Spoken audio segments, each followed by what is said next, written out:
நீங்க அடுத்தது கேட்க போற கதை காக்காவும் பாம்பும் கதை.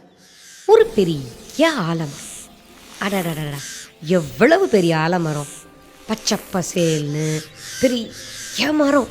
அதுலேருந்து கீழே தொங்கும் விழுதுகள், நிறைய பறவைகள் அதோடைய கூடுங்களெல்லாம் கட்டியிருந்தது. ஆனால் ரொம்ப நாளாகவே ஒரு காக்கா குடும்பம் அந்த ஆலமரத்தில் வாழ்ந்துக்கிட்டே இருந்துச்சான். மற்ற பறவைகளாம் அடிக்கடி வீடை மாற்றிட்டு இருக்கும். ஆனால் இந்த காக்கா குடும்பம் மாத்திரம் ரொம்ப காலமாகவே இதே ஆலமரத்தில் வாழ்ந்துட்டு இருந்துச்சான். பல முறை முட்டை போட்டு குஞ்சு பொரிச்சு நிறைய குழந்தைகளை வளர்த்துருக்காங்க. இந்த தடவையும் அதே மாதிரி அம்மா காக்கா முட்டை இட்டுட்டு உட்கார்ந்து இருந்துச்சான். அப்படின்னு அந்த வழியா ஒரு கருநாகம் வந்துச்சான். வந்தது இப்படி பார்த்துச்சா அந்த மரத்தை. என்ன நிழல், ஆஹா என்ன சுகம், எவ்வளவு நல்லா இருக்கு இந்த இடம் அப்படின்னு மரத்துக்கடியில இருந்த ஒரு பொந்தை தன்னுடைய வீடா ஆக்கிக்கிச்சான் இந்த கருநாகப்பாம்பு. சும்மா இருந்துச்சா, ஒரு நாளைக்கு கப கப கப கபன்னு பசியான். ரெண்டு காக்காவும் அப்படியே இற தேட போச்சான் தன்னுடைய குஞ்சுங்களுக்கு. சத்தம் கேட்டுச்சான். உடனே அந்த கருநாகம், ஆஹா மரத்து மேலே ஏதோ சத்தம் கேட்குதேன்னு மரத்து கிளை மேலே ஏறி அந்த காக்கா கூட்டுக்கிட்ட போச்சான். உள்ளுக்குள்ள காக்கா குஞ்சிங்கெல்லாம் கத்திக்கிட்டு இருந்துச்சான். உடனே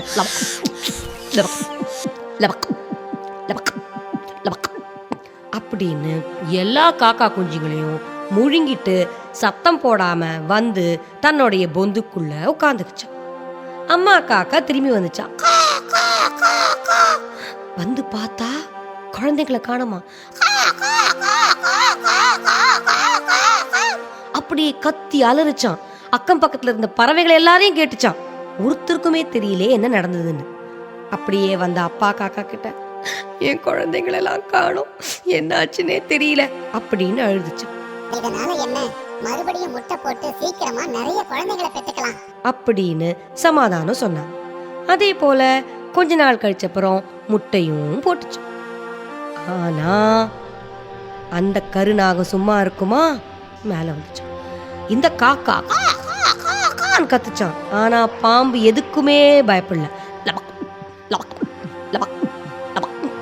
அப்படின்னு மறுபடியும் முட்டை எல்லாத்தையும் முழுங்கிட்டு அப்படியே கட கட கடன்னு வந்து தன் பொந்துக்குள்ள போயிடுச்சான். உடனே இந்த அம்மா காக்கா ஓன்னு அழுதுச்சான்.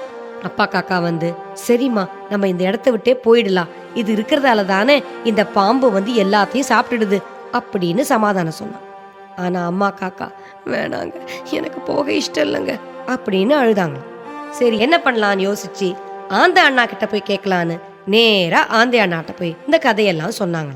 உடனே ஆந்தை சொல்லிச்சான், நான் சொல்ற மாதிரி செய்யுங்க. அரண்மனை பொண்ணுங்கள்லாம் தினமும் நம்ம நீரோடையில குளிக்க வருவாங்க. அப்போ அவங்களோட நகைகளை கரையில கழட்டி வச்சிருப்பாங்க.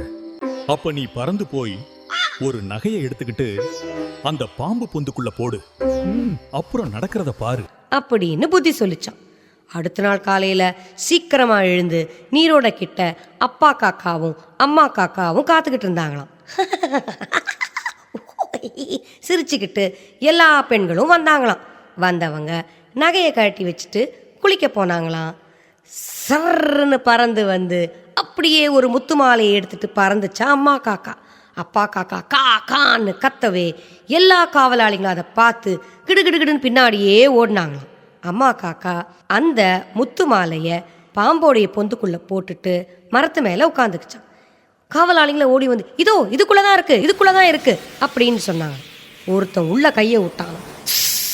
சத்தம், டேய் பாம்புடா, அடிங்கடா அடிங்க போடுங்க அப்படி டமால் டுமில்னு குச்சியாலையும் கட்டையாலையும் கத்தியாலையும் போடு போடுன்னு போட்டாங்க.